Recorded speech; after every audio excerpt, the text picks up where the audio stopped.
اور دو دو اونٹوں میں سے اور دو دو گایوں میں سے۔ ان کے بارے میں بھی ان سے پوچھو کہ اللہ نے دونوں کے نروں کو حرام کیا ہے یا دونوں کی ماداؤں کو، یا جو بچہ ماداؤں کے پیٹ میں ہے اس کو؟ بھلا جس وقت اللہ نے تم کو اس کا حکم دیا تھا تم اس وقت موجود تھے؟ اب اس شخص سے زیادہ کون ظالم ہے جو اللہ پر جھوٹ باندھے تاکہ بے جانے بوجھے لوگوں کو گمراہ کرے؟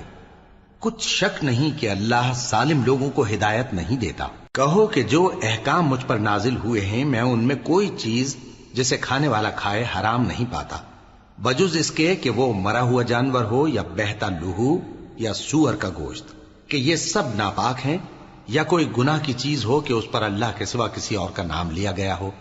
اور اگر کوئی مجبور ہو جائے لیکن نہ تو نافرمانی کرے اور نہ حد سے باہر نکل جائے تو تمہارا پروردگار بخشنے والا ہے، مہربان ہے۔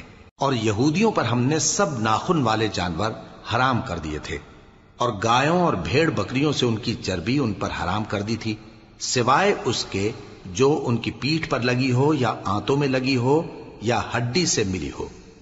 یہ سزا ہم نے ان کو ان کی شرارت کے سبب دی تھی، اور ہم یقیناً سچ کہنے والے ہیں۔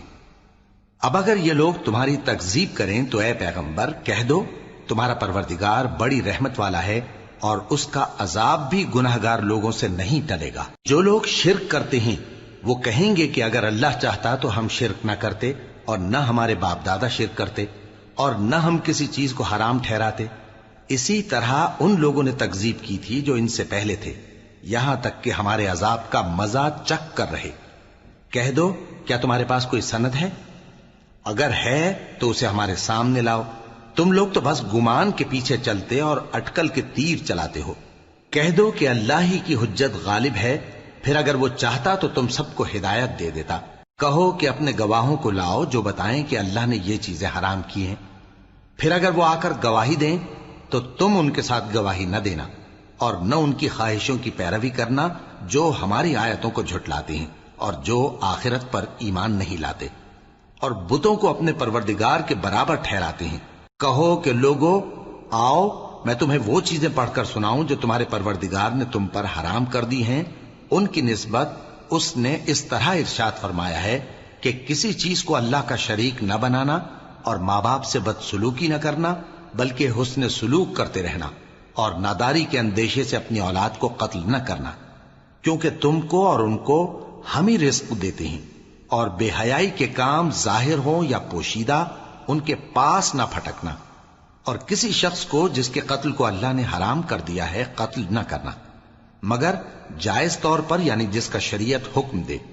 ان باتوں کی وہ تمہیں تاکید کرتا ہے تاکہ تم سمجھو۔ اور یتیم کے مال کے پاس بھی نہ جانا مگر ایسے طریق سے کہ بہت ہی پسندیدہ ہو، یہاں تک کہ وہ جوانی کو پہنچ جائے، اور ناپ اور تول انصاف کے ساتھ پوری پوری کیا کرو۔